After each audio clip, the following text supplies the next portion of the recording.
see.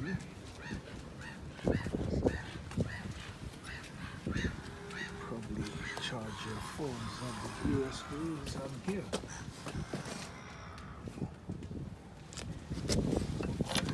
There you go, USB cable for the solar.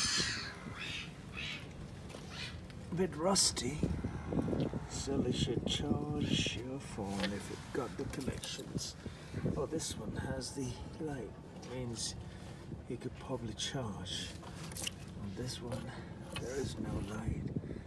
There's no connectivity, I suppose. Well, this one should be recharged. What a good idea. Have one of those benches in your garden. Have it ready.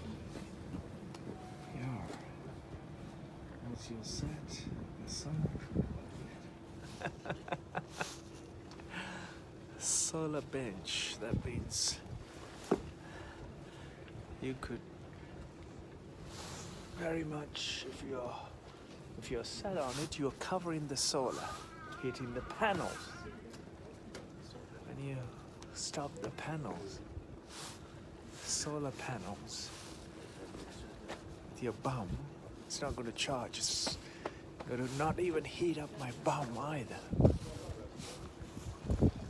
Solar bench, beautiful.